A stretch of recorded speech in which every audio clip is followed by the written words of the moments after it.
ஆண்டவராகிய இயேசு கிறிஸ்துவின் நாமம் மகிமைப்படுவதாக. இந்த நாளிலும் கூட ஆண்டவராகிய இயேசுவானவர் உங்களை பார்த்து சொல்லுகிற ஒரு வார்த்தை, உன்னை மேன்மையாக வைப்பேன், உன் வாழ்க்கையை மேன்மைப்படுத்தப் போகிறேன். இதுவரை ஒரு மேன்மையை உனக்கு கொடுத்து வைத்திருந்தேன். இனியும் உன் வாழ்க்கை, உன் குடும்பம் மேன்மைப்படும். மேன்மையாக வாழ வேண்டும் என்றால் என்ன செய்ய வேண்டும்? இந்த மேன்மையை குறித்து நாம் தியானிக்கப் போகிறோம். ஆண்டவராகிய இயேசுவானவருடைய திட்டமே நம்மை மேன்மையாக வைப்பது தான். இந்த மேன்மை என்றால் அதற்கு விளக்கம் எப்படி சொல்லப்படுகிறது? வேதாகமத்தின் அடிப்படையில் மகிமை, கனம், புகழ்ச்சி. அப்போ ஆண்டவராகிய இயேசுவானவர் உங்களை மேன்மையாக வைத்திருக்கிறார் என்றால் உங்கள் வாழ்க்கையில் அவருடைய மகிமை காணப்படும், கனம் ஒரு மரியாதை காணப்படும், ஒரு புகழ்ச்சி, கிறிஸ்துவின் புகழ்ச்சி காணப்படும். இந்த மேன்மையாக வைப்பார் என்கின்ற வார்த்தை உபாகமம் 28ஆம் அதிகாரம் 1 வசனத்தில், அவர் சத்தத்திற்கு உண்மையாய் செவி கொடுப்பாயானால் உன் தேவனாகிய கர்த்தர் பூமியில் உள்ள சகல ஜாதிகளிலும் உன்னை மேன்மையாக வைப்பார்.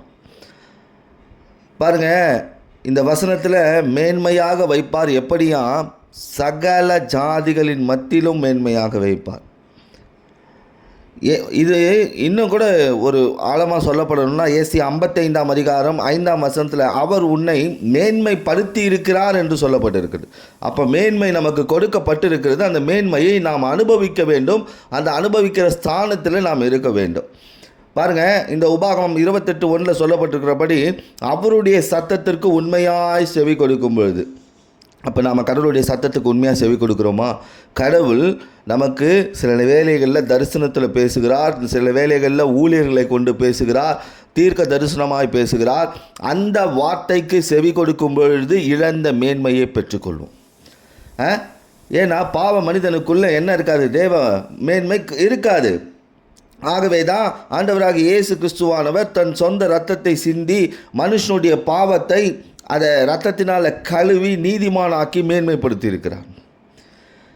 அப்போ அவர் நமக்கு கொடுத்த மேன்மைக்குள் வாழ்கிறோமா? அவர் நமக்கு ஒரு மேன்மை கொடுத்திருக்கிறார். அந்த மேன்மைக்குள் நம் வாழ்க்கை இருக்கிறதா? எஸ்தருக்கு ஒரு மேன்மை வந்தது, ராஜஸ்திரீ என்கின்ற ஒரு மேன்மை கிடைத்தது. பாருங்கள், இந்த மேன்மையை அவள் பாதுகாத்து கொண்டாள். ஒரு அனாதையான ஒரு பெண் ஆண்டவராகிய இயேசுவினால ராஜ மேன்மை கொடுக்கப்பட்டது. ஒரு அனாதையாக ஒன்றும் இல்லாமல் இருந்த ஒரு பெண்ணுக்கு ராஜ மேன்மை கிடைத்தது. அப்போ வேதாகமம் மேன்மை குறித்து என்ன சொல்லுகிறது? மேன்மையாய் வாழ வேண்டும் என்றால் நாம் நமக்கு கொடுக்கப்பட்ட மேன்மையை எப்படி பாதுகாத்து கொண்டு இருக்கிறோம், அந்த மேன்மைக்குள் நாம் இருக்கிறோமா என்பதை குறித்து நாம் தியானிக்க போகிறோம். நான் உங்கள் மத்தியில் 6 காரியங்களை சொல்லப் போகிறேன் மேன்மையை குறித்து. கூர்ந்து கவனியுங்கள். 6 காரியங்களை சொல்லப் போகிறேன் மேன்மை குறித்து. அதில் முதல் காரியம் ஆதியாகமம் 4ஆம் அதிகாரம் 7ஆம் வசனத்தில், நீ நன்மை செய்தால் மேன்மை இல்லையோ? ஆண்டவர் ஒரு மனுஷனை பார்த்து சொன்ன ஒரு வார்த்தை, நீ நன்மை செய்தால் மேன்மை இல்லையோ? கிறிஸ்துவுக்குள் நாம் நன்மை செய்கிறவர்களாய் வாழ வேண்டும். அப்படி வாழும் பொழுது நமக்கு மேன்மை கிடைக்கிறது. இந்த இடத்துல காயின் எரிச்சலாகவும் முகநாடி வேறுபட்டவனாகவும் இருக்கிறார். ஆண்டவர் இவனை பார்த்து பேசுகிறார், நீ நன்மை செய்தால் மேன்மை இல்லையோ? ஏன்னா நன்மை செய்கிறவன் தேவனால் உண்டாயிருக்கிறான். நன்மை செய்கிறவன் தேவனால் உண்டாயிருக்கிறான். நீங்கள் நன்மை செய்ய பழக்குவிக்கும் பொழுது நீங்கள் தேவனால் உண்டாக்கப்பட்டிருக்கிறீர்கள் என்று உலகம் சொல்லும். ஆண்டவர் இந்த மனுஷனுக்கு எதிர்பார்த்தது மேன்மையான பலி. ஆபேல் பாருங்கள், காணிக்கை கொளுத்த ஆடை கொண்டு வருவான், அது அங்கீகரிக்கப்படுகிறது. காயின் என்ன பண்ணுறாரு? ஒரு காணிக்கை கொடுக்குறார், காய்கறிகளை கொடுக்குறார், அது அங்கீகரிக்கப்படலை.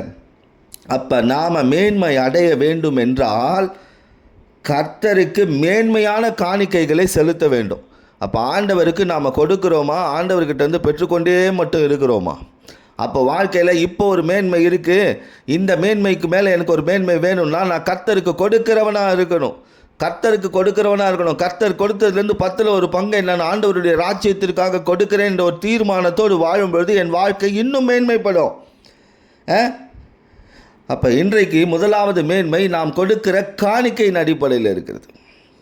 இரண்டாவது மேன்மை நீதிமொழிகள் 20ஆம் அதிகாரம் 13ஆம் வசனம், வழக்குக்கு விலகுவது மனுஷனுக்கு மேன்மை என்று சொல்லப்பட்டிருக்கிறது. அப்போ தேவையில்லாத வழக்கில் தலையிடுறது நமக்கு மேன்மையை கொண்டு வராது, நம்முடைய மேன்மையை அழித்து விடும். வழக்குகள் தான் என்னென்னா இந்த வாக்குவாதம், இதில் தேவையில்லாத பேச்சுகள், இதில் தலையிடாமல் இருப்பது. ஆதியாகமம் 13ஆம் அதிகாரம் 7-8 வசனங்களில் பாருங்கள், ஆபிரகாமின் மந்தை மேய்ப்பருக்கும் லோத்தின் மந்தை மேய்ப்பர்களுக்கும் வாக்குவாதம் வருது. ஆபிரகாம் லோத்தை பார்த்து சொல்கிறார், எனக்கும் உனக்கும் உன் மேய்ப்பருக்கும் என் மேய்ப்பருக்கும் வாக்குவாதம் வேண்டாம், நாம் சகோதரர். ஆபிரகாம் சமாதானத்தை விரும்புகிறாரு. சமாதானத்தை விரும்புகிறவர்கள் மேன்மை அடைவார்கள். அப்போ சமாதானத்தை விரும்புகிறவர்கள் மேன்மை அடைவார்கள். மேன்மையை காத்து கொள்ளணும், விவாதத்தை விட்டு விலகி இருக்கணும். அப்போ ரெண்டாவது, வழக்குக்கு விலகுவது மனிதனுக்கு மேன்மை. அப்போ தேவையில்லாத வாக்குவாதங்களுக்கு விலகி இருப்பது நமக்கு மேன்மை. மூன்றாவது காரியம், நீதிமொழிகள் 19ஆம் அதிகாரம் 11வது வசனம், மனுஷனுடைய விவேகம் அவன் கோபத்தை அடக்கும், குற்றத்தை மன்னிப்பது அவனுக்கு மகிமை. மன்னிக்கிற குணமுடையவர்கள் மேன்மை அடைவார்கள். பழைய ஏற்பாடு புதிய ஏற்பாடு வேதாகமம் முழுவதுமே மன்னிப்பை குறித்து உபதேசம் சொல்லப்பட்டிருக்குது. ஆண்டவராக இயேசுவானவர் நம்முடைய பாவங்களை மன்னித்தார். அப்போ நாம்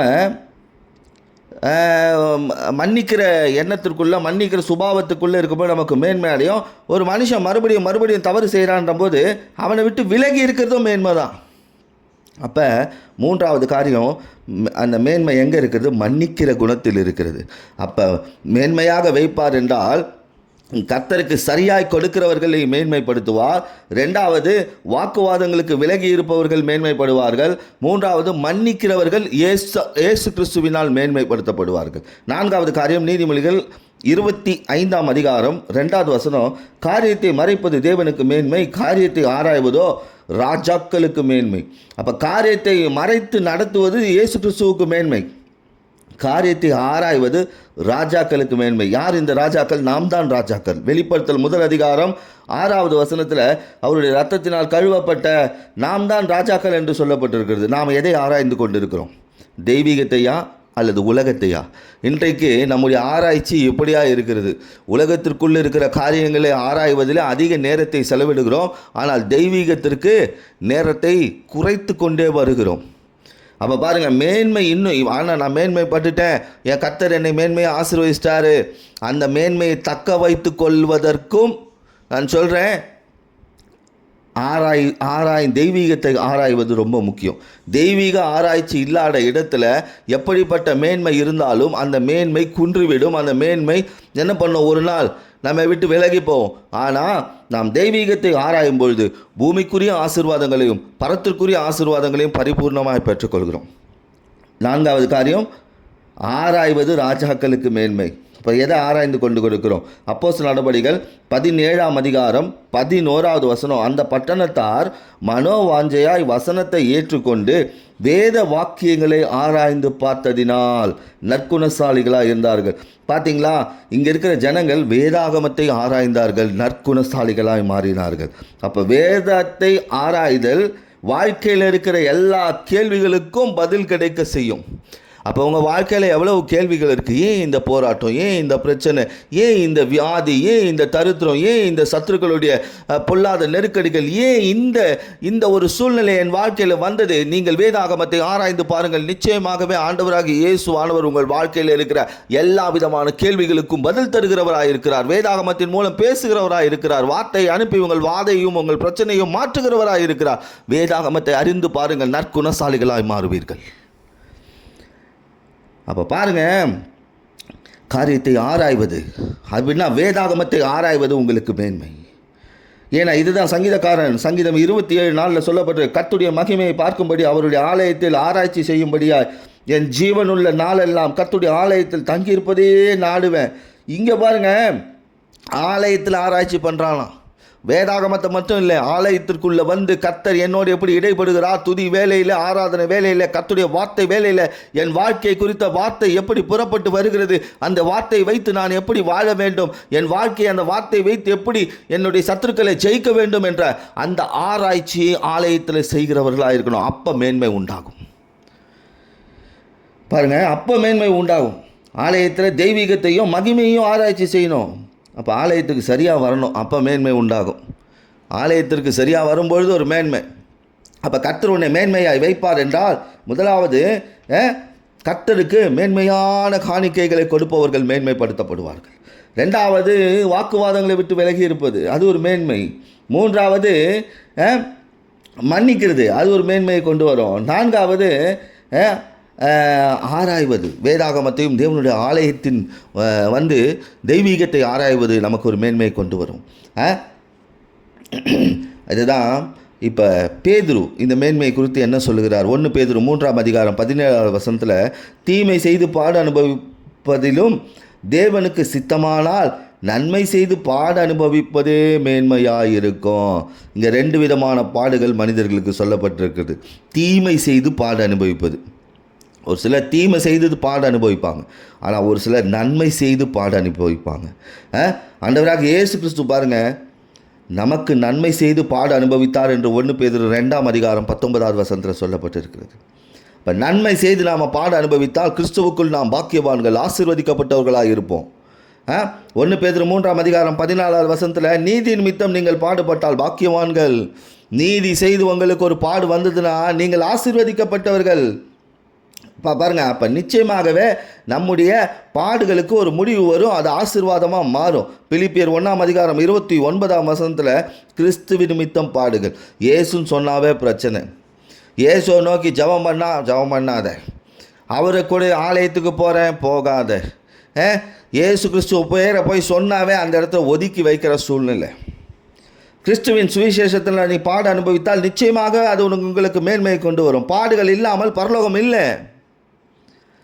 இப்போ பாருங்கள், மேன்மை தீமை செய்து இல்லை, நன்மை செய்து பாடு வந்தால் அது நமக்கு மேன்மை. இப்போ நன்மை செய்யும் பொழுது நமக்கு மேன்மை உண்டாகும். 6வது காரியத்தை சொல்லுகிற நீதிமொழிகள் 15ஆம் அதிகாரம் 33ஆம் வசனம், கர்த்தருக்கு பயப்படுதல் ஞானத்தை போதிக்கும், மேன்மைக்கு முன்மது தாழ்மை. அப்போ மேன்மை வேணும்னா தாழ்மை வேணும். கிறிஸ்துவுக்கு முன்பாக தாழ்மைப்படுங்கள், அப்போது நிச்சயமாக மேன்மை கிடைக்கும். இயேசு கிறிஸ்து ஜனங்கள் மனத்தாழ்மையை தரித்து கொள்ள வேண்டும் என்று சொன்னார். தாழ்மை உள்ளவனுக்கு அவர் கிருபை அளிக்கிறேன்னு சொல்கிறாரு. அப்போ நீங்கள் தாழ்மைப்படுங்க, உங்கள் வாழ்க்கை மேன்மைப்படும். தாழ்மை மேன்மை, எங்கே தாழ்மை இருக்கிறதோ அங்கே மேன்மை உண்டாகும். பாருங்கள், ஆண்டவராக இயேசு கிறிஸ்துவானவர் தன்னைத்தானே தாழ்த்தினார், அதனால் பாருங்கள் அவர் உயர்த்தப்படுகிறார். 2 இடத்துல இந்த தாழ்மை குறித்து சொல்கிறார். பாருங்கள், வேதாகமத்தில் பந்தி விசாரிப்பில் ஒரு தாழ்மையை பற்றி பேசினார். 2வது ஜெபிக்கிற காரியங்களில். முதலாவது பாருங்கள், லூக்கா 14ஆம் அதிகாரம் 11வது வசனத்தில், லூக்கா 14:11, தன்னைத்தான் உயர்த்துகிற எவனோ அவன் தாழ்த்தப்படுவான், தன்னைத்தான் தாழ்த்துகிறவன் உயர்த்தப்படுவான். பாருங்கள், பந்தியில் சொன்னார், நீ தாழ்ந்து போ, உன்னை உயர்த்துவார்கள். அந்த உயர்வு என்னிடத்திலிருந்து வரும். ஜபத்தில் கூட பாருங்கள், லூக்கா 18ஆம் அதிகாரம் 14வது வசனத்தில் 2 பேர் ஜபம் பண்ண போகிறாங்க. தேவாலயத்துக்கு போகிற பரிசேயன் ஜபம் கேட்கப்படலை, ஆயக்காரனுடைய ஜபம் கேட்கப்பட்டது. இந்த குறித்து முழுசாக வாசிக்கணும்னா லூக்கா 18ஆம் அதிகாரம் 10 முதல் 14 வசனங்களில் வாசிக்கலாம். காரணம், அந்த 14வது வசனத்தில் ஆயக்காரன் தன்னை தாழ்த்தினான், அவன் ஜபம் கேட்கப்பட்டது. அப்போ தாழ்மை நம்மை உயர்த்தும், நம்மை மேன்மைப்படுத்தும், நம்முடைய ஜபங்களை கேட்கும்படி செய்யும். அப்போ இன்றைக்கு நாம் என்ன செய்து கொண்டிருக்கோம்? ஆண்டவர் இன்றைக்கி ஒரு வார்த்தை கொடுத்திருக்கிறார். ஆண்டவர் இன்றைக்கி உங்களுக்கு ஒரு வார்த்தை கொடுத்திருக்கிறார். தேவ ஜனங்களே, இந்த செய்தியை கேட்டுக்கொண்டு இருக்கிற கர்த்தருடைய பிள்ளைகளை, இன்றைக்கி ஆண்டவர் சொல்லியிருக்கா, உன்னை மேன்மையாக வைப்பேன், உன்னை மேன்மையாக வச்சிட்டேன். இந்த மேன்மையை நீ காத்துக்கொள்ள கர்த்தருக்கு மேன்மையான காணிக்கையை சரியாய் கொடு. வாக்குவாதங்களை விட்டு விலகு, உன் கோபத்தை விட்டுவிடு, மன்னிக்கிற சுபாவத்திற்குள் வா. அதே போல் வேதாகமத்தை ஆராய்ந்து பார், தேவனுடைய ஆலயத்திற்குள் ஆராய்ந்து பார், கர்த்தருடைய மகிமை எப்படி இருக்கிறது என்பதை ஆராய்ந்து பார். அதே போல தீமை செய்வது அல்ல, நன்மை செய்து பாடு அனுபவித்தால் நிச்சயமாகவே கர்த்தர் உன்னை ஆசீர்வதிப்பார். அதே போல மேன்மைக்கு முன்பாக தாழ்மை, நீ தாழ்மைப்பட்டு பார், கிருபையை பெற்றுக்கொள்வார். தாழ்த்துகிறவனுடைய ஜபம் கேட்கப்படுகிறது. தாழ்மை உள்ளவனை கர்த்தர் உயர்த்துகிறார், ஒரு மேன்மையை கொடுக்கிறார். இந்த நாளில் இந்த மேன்மை குறித்து ஆண்டவர் உங்கள் மத்தியில் பேசியிருக்கிறார். இந்த 6 காரியங்கள் மேன்மை, உங்கள் வாழ்க்கையில் மேன்மையை ஏற்கனவே அவர் கொடுத்து விட்டார். அந்த மேன்மையை அனுபவிக்கும் வழிகளையும் இந்த நாளில் பேசியிருக்கிறார். இந்த மேன்மைக்குள் வாழுங்கள், கர்த்தருடைய நாமத்தை உயர்த்துங்கள், உங்கள் வாழ்க்கை இன்னும் மேன்மைப்படும் என்று இயேசுவின் நாமத்தினால் ஆசீர்வதிக்கிறேன். கர்த்தர் உங்கள் வாழ்க்கையில் பெரிய காரியங்களை செய்வாராம்.